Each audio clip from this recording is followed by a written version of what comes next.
ETF index mutual funds నేర్చుకుని stock మార్కెట్లో రాణించాలనుకుంటున్నారా? వెంటనే ఈ నెంబర్కి కాల్ చేయండి.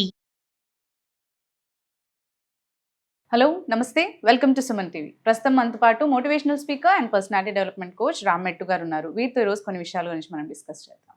హలో అండి రామ్ గారు, నమస్తే. నమస్తే అండి. సో రిలేషన్షిప్స్ గురించి మనం మాట్లాడుకుంటూ ఉన్నప్పుడు యాక్చువల్లీ ఆఫ్టర్ మ్యారేజ్ రిలేషన్షిప్స్ కంటే ఇప్పుడు యంగ్స్టర్స్ గురించి మాట్లాడుకోవడం చాలా ఇంపార్టెంట్. ఎందుకంటే they are losing their careers or some అంటే లవ్ అనే ఒక కాన్సెప్ట్తో కెరియర్స్ పాడైపోవడము, they are tending for suicides కానీ దేర్ లైఫ్సే స్పాయిల్ చేసుకోవడం అనేది జరుగుతుంది. సో మనం ఆల్రెడీ లవ్ గురించి మాట్లాడుకున్నాం ఈ టాపిక్ మీద, how the pure love we have to see అనేది. సో మన కాలం అంటే మన ఒక 10 or 25 years బ్యాక్ చూసుకుంటే ఆర్ 50 years బ్యాక్ చూసుకుంటే లవ్ ఎలా ఉండేది బిఫోర్? అంటే అసలు మాట్లాడుకోకుండా చూసుకున్నా కానీ ఒక అటు ఇటుగా కూర్చొని టచ్ చేయకుండా దే యూస్ టు లవ్. అది మ్యారేజెస్కి లీడ్ చేసేది అండ్ రిలేషన్షిప్స్ చాలా లాంగ్ ఉండేవి. అండ్ ఇప్పుడు చూసుకుంటే లవ్ అంటే నువ్వు అది ఒక అంటే దాంట్లో సెక్స్ రిలేషన్షిప్ అనేది ఇంపార్టెంట్గా మారిపోయింది ఇప్పుడున్న జనరేషన్కి. 1 month 2 months ఆర్ లైక్ ఒక 1-2 పరిచయాల్లోనే they'll go for physical intimacy actually. అంటే ఒక మనిషి ఒకరినొకరిని ప్రేమించుకుంటున్నారు అని అంటే ఈజ్ దాట్ ఇంపార్టెంట్ ఆ సెక్స్ లైఫ్ అనేది ఉండాలి అని అంటారా అసలు? అంటే అదంతా అంటే అది చేస్తేనే లవ్ ఉంది అని దాన్ని జడ్జ్ చేయాలా? లేదు అసలు ఒక రిలేషన్షిప్లో సెక్స్ లేనప్పుడు will that sustain for long? ఆ పాత కాలంలో మనం చూసుకున్నట్టు అది లాంగ్ రిలేషన్షిప్ మనకు సస్టైన్ అవుతుందంటారా? సో కరెంట్ టైమ్స్లో చూసుకుంటే కనుక like when it comes to relationships, మీరు ఇందాక అన్నట్టు ప్రీవియస్ టైమ్స్లో అసలు టచ్ కూడా చేసేటోళ్ళు కాదు, and then they use to love each other. కానీ కరెంట్ టైమ్స్లో that's not the case. Like ఇప్పుడు మీరు చూసుకుంటే కనుక రిలేషన్షిప్ అని అంటే take it for granted.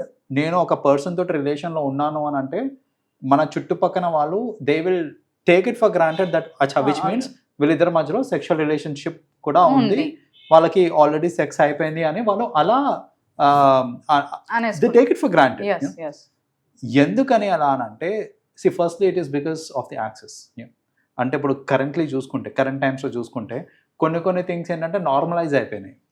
Like మన 30-40 years బ్యాక్ మీరు చెప్పినప్పుడు నేను చెయ్యి పట్టుకుంటేనే అది చాలా పెద్ద విషయం అయిపోతుంది. ఇప్పుడు ఏంటంటే చెయ్యి పట్టుకోవాలి అంటే I don't even have to be in a relationship. నేను నా క్లాస్మేటే అవ్వచ్చు, నా కలీగ్ అవ్వచ్చు, ఎవరన్నా కావచ్చు, వాళ్ళకి షేక్ హ్యాండ్ ఇచ్చేటప్పుడు మనం హ్యాండ్ హోల్డ్ చేస్తాము, సర్టన్ టైమ్స్ అప్రిషియేట్ చేసేటప్పుడు మనము ఇట్లా షోల్డర్ మీద చేస్తాము, ఇలా షోల్డర్ మీద చేయటము, హగ్ చేసుకోవడము, చేతులు పట్టుకోవడము, ఇలాంటి అన్నీ కూడా ఏంటంటే నార్మలైజ్ అయిపోయినాయి. అంత నార్మలైజింగ్ అయినప్పుడు ఏంటంటే అక్కడ ఏంటంటే ఈ టచ్ అనేది it is always there, like between 2 people touch అనేది ఆల్రెడీ అయిపోయింది.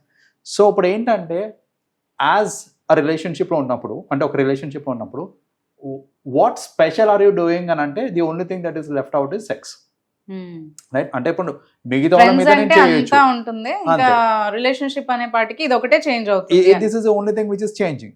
సో అలా ఏంటంటే ఈ మిగతా అన్ని నార్మలైజ్ అయిపోయినాయి కాబట్టి it has come to the element of ఒక రిలేషన్షిప్ అని అంటే we can also have, we should have sex అనే ఒక థాట్స్లో ఉంటారు వాళ్ళు. రెండోది ఏంటంటే అంటే జనరల్గా ఒక సైకాలజీ ఆఫ్ మెన్ ఎలా ఉంటుంది అని అంటే, ఫర్ దాట్ మ్యాటర్ కొందరు విమెన్కి కూడా ఉంటుంది అట్లా.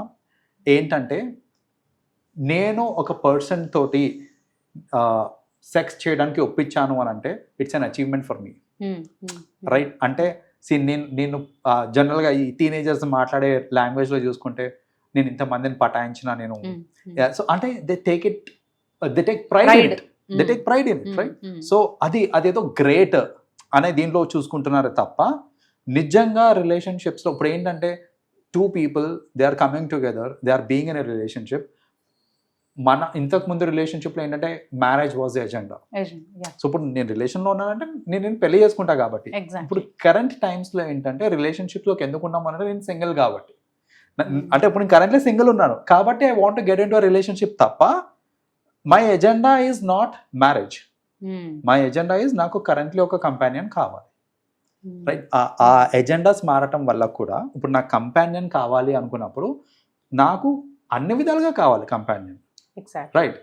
నాకు ఎక్స్పెన్సెస్ షేర్ చేసుకోవడానికి కావాలి, కలిసి తినడానికి కావాలి, కలిసి బయటికి వెళ్ళడానికి కావాలి, సినిమా చూడడానికి కావాలి, మాట్లాడటానికి లైక్ నా బాధలు చెప్పుకోవడానికి అన్నిటికీ నాకు కంపానియన్ కావాలి. కాబట్టి దాన్ని ఎజెండా కింద పెట్టుకొని రిలేషన్షిప్స్లోకి వస్తున్నారు.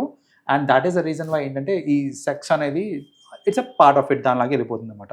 సో ఇప్పుడు ఏంటంటే మనకి పీపుల్ మోస్ట్లీ ఇప్పుడు చూసుకుంటే హైటెక్ సిటీ సైడ్ అంతా చూసుకుంటే మోస్ట్ ఆఫ్ ది ఫ్లాట్స్లో అందరు లివ్ ఇన్ రిలేషన్షిప్స్లోనే ఉంటారు. So that is nothing but it's a kind of relationship before marriage. And sex will definitely be a part of it కాబట్టి because they both are living together, they have their own private space కూడా ఉంటుంది కాబట్టి it becomes a part of it. So and coming to the point, మీరు ఇందాక అన్నారు sex లేని relationship hold అవుతుందా అనేసి. ఎందుకు అంటే ఇప్పుడు మీరు అన్నారు ఇందాక అది లేదు అంటే వాళ్ళు చులకనగా చూస్తారని, లేదంటే గర్ల్స్ కైనా కూడా ఒక ఇన్సెక్యూరిటీ, ఒకవేళ నేను దానికి ఒప్పుకోకపోతే రిలేషన్షిప్ అంటే వదిలేస్తాడేమో తను, అండ్ బాయ్ కూడా ఇక్కడ అదే థింక్ చేస్తాడు ఏంటి అంటే అది లేదంటే తను ఇంకో వాళ్ళని చూసుకుంటుందేమో అని ఆ ఇద్దరికి ఇన్సెక్యూరిటీ బిల్డ్ అవుతుంది కరెంట్ జనరేషన్ లో. సో అది లేనప్పుడు అసలు సస్టైన్ అవుతుందా అనే డౌట్ కూడా వస్తుంది. Absolutely yeah. సో ఒక పాయింట్ ఏంటంటే మీరు చెప్పినట్టు అది లేకపోతే అసలు సస్టైన్ అవ్వకపోవచ్చేమో అనేసి. బట్ సస్టైన్ అవ్వకపోవడానికి అలాంటి రిలేషన్స్ అంటే ఎక్కడైతే ఈ సెక్స్ అనేది లేదు అని అంటే చాలా రేర్గా సస్టైన్ అవుతాయండి. చాలా అంటే చాలా రేర్గా సస్టైన్ అవుతాయి. ఎందుకు అని అంటే కరెంట్ జనరేషన్ ఇప్పుడు చూసుకుంటే అసలు ఎలా ఉన్నారు అని అంటే నాకు ఒక అమ్మాయితో రిలేషన్లో ఉన్నాను నేను, but we're not sexually involved, we have a relationship. కానీ నా చుట్టుపక్కల చాలామంది నా మీద ఇంట్రెస్ట్ చూపిస్తున్నారు, ఆ అమ్మాయి చుట్టుపక్కల చాలామంది ఆ అమ్మాయి మీద ఇంట్రెస్ట్ చూపిస్తూ ఉంటారు. That's natural. సో నాకు ఇలా ఇంట్రెస్ట్ చూపించినప్పుడు I have access with lot of other people. ఇప్పుడు ఏంటంటే యాక్సెస్ ఉంది కాబట్టి నాకు ఎక్కడి నుంచి ఆఫర్ వచ్చినప్పుడు ఎలాంటి రిలేషన్షిప్ టెంప్ట్ అవుతారు, ఖచ్చితంగా టెంప్ట్ అవుతారు. టెంప్ట్ అయిన తర్వాత ఏంటంటే once I start having sexual relationship with someone else, నాకు ఇంట్రెస్ట్ ఇటు పక్కన ఇంట్రెస్ట్ ఎక్కువ పెరిగిపోతుంది అన్నమాట. దీని మీద ఇంట్రెస్ట్ ఎక్కువ పెరిగిపోతుంది. సో ప్రాక్టికలీ ఆలోచిస్తే నాకేంటంటే నాకు ఉన్న టైంని నేను కంటే కూడా ఈమెకి ఎక్కువ ఇచ్చేదానికి ఛాన్సెస్ ఉంటాయి అనమాట నాకు. దాట్ వే ఏంటంటే in any relationship when there is sexual intelligence అనేది లేనప్పుడు ఏమవుతుంది అని అంటే అది సస్టైన్ అవ్వడానికి చాలా తక్కువ ఛాన్సెస్ కరెంట్ జనరేషన్లో, కరెంట్ సిచ్యువేషన్లో. ఎందుకంటే కరెంట్ జనరేషన్లో చాలా తక్కువ మంది ఉంటారండి. నాకు నువ్వే కావాలి, నిన్నే పెళ్లి చేసుకుంటా, లైఫ్ లాంగ్ నీతోటే ఉంటా అనే వాళ్ళు ఎంతమంది ఉన్నారండి? అబ్సల్యూట్లీ లేరు. సో ఇలాంటి సిచ్యువేషన్స్లో లేనప్పుడు ఆబ్వియస్లీ ప్రాక్టికల్గా మాట్లాడుకుంటే ఇలాంటి సెక్షువల్ ఇన్వాల్వ్మెంట్ లేని రిలేషన్షిప్స్ అనేది ఎక్కువ రోజులు సస్టైన్ కాదు. Because deviation from one of the sides or both the sides అయ్యే ఛాన్స్ ఉంటుంది. అలా డీవియేట్ అయిపోయినప్పుడు ఆబ్వియస్లీ రిలేషన్షిప్ బ్రేక్ అయిపోతుంది. Thank you, Ram Garu. Thanks for sharing all this information with us. Thank you so much. You're welcome.